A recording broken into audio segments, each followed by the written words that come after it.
Hello po, magandang araw po sa ating lahat. Ito na po ang ating lulutuin today. Ang tawag po dito ay adobong pusit at ito na po ang ating mga sangkap na kakailanganin. Unang-una, gagamit po tayo nitong pusit. Tapos gagamit din po tayo ng bawang, ng kamatis, ng sibuyas, at saka ng green na sili. Gagamit din po ako ng oyster sauce, asin, at saka mantika para sa ating paggigisa. Ngayon po ay sisimula na po natin tong lutuin. Ang unang gagawin po natin ay pakuluan na ganyan na kasi magtutubig naman po siya. Ngayon ay tatakpan po muna natin para kumulo ang ating pusit. Tapos pag kumulo na po siya ay i-check po natin ulit. Ngayon po ay kumukulo na po ang ating pusit. Tatanggalan po natin siya ng tubig. Ngayon po ay hahanguin po muna natin ang pusit.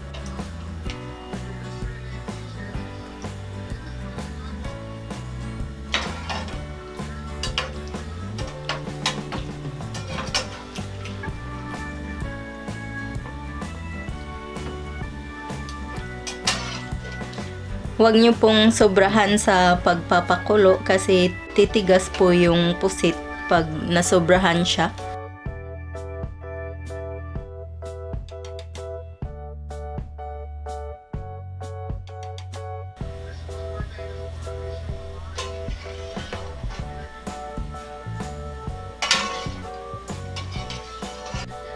Ngayon po ay sisimulan ko na po siyang gisahin. Ang unang gagawin po natin ay maglalagay po tayo ng mantika sa ating kawali. Tapos paiinitin natin siya. Mga 3 tablespoons siguro na mantika or 4 para panggisa ng ating sibuyas, bawang at saka kamatis. Ngayon po ay ilalagay na po natin ang ating bawang.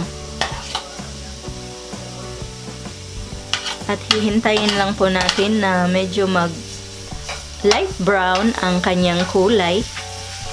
Tsaka po natin isusunod ang ating iba pang mga sangkap na gagamitin.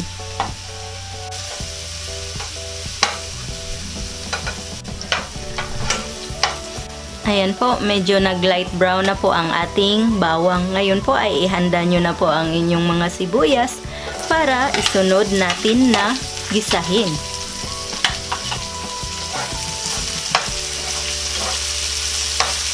Yan, hahaluin lang po natin ng konti para hindi po siya masunog. Tapos hihintayin lang po natin na medyo bumango yung ating sibuyas at ilalagay na po natin ang ating kamatis.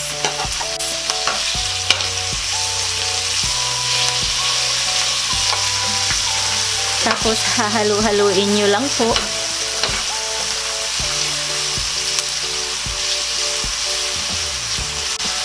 Napakadali lang po nitong lutuin at napakasarap ng ating adobong pusit na ganito ang style ng pagluluto. Ngayon po ay pwede na po nating ilagay ang ating pusit.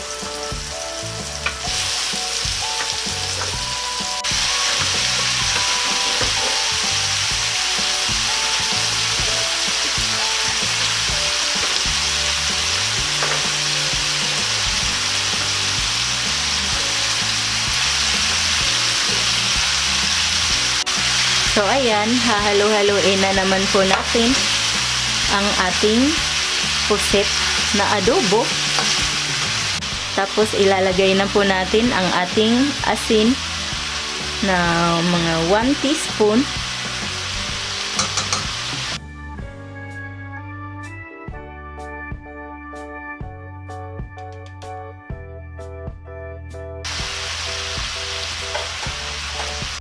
At pagkatapos po natin maglagay ng asin ay pwede na rin tayong maglagay ng oyster sauce para dagdag po sa lasa ng ating adobo. Mas lalo po siyang sasarap pag mayroong oyster sauce. Pero kung wala po kayong oyster sauce sa bahay nyo ay pwede na rin pong toyo.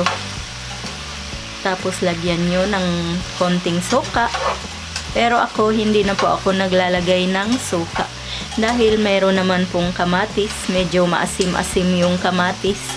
Kaya hindi ko na po kailangan na maglagay ng suka.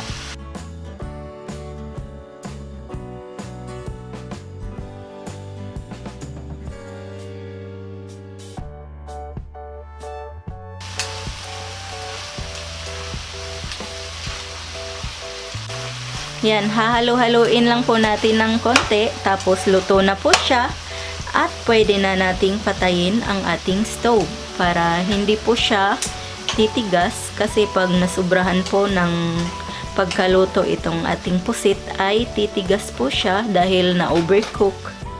Ngayon po ay ilalagay po pala natin ang ating green na sili, para pang decoration lang po yan, para makulay ang ating adobong pusit. Tsaka dagdag bango rin po pala yan. Kailangan po pala kapag nagluluto kayo ng adobong pusit ay isabay nyo na po yung sili para hindi po ma-overcook ang inyong mga adobong pusit. Yan, papatayin ko na po yung apoy para hindi po masubrahan sa pagkaluto ang ating pusit. Tapos ngayon ay hahanguin na po natin para ma-serve na.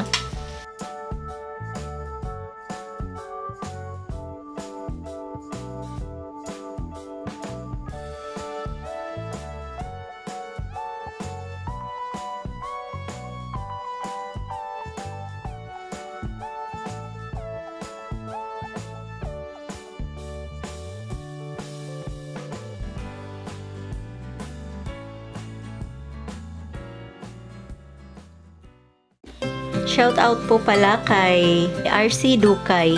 Nagpapa-shoutout po siya sa akin. At saka, ingat po lagi. God bless you. At ito na po ang ating finished product. Sana po ay subukan nyo ang recipe ito. Sana ay magustuhan po ninyo. Ito po ang inyong Ate Mayang na nagsasabing, mabuhay!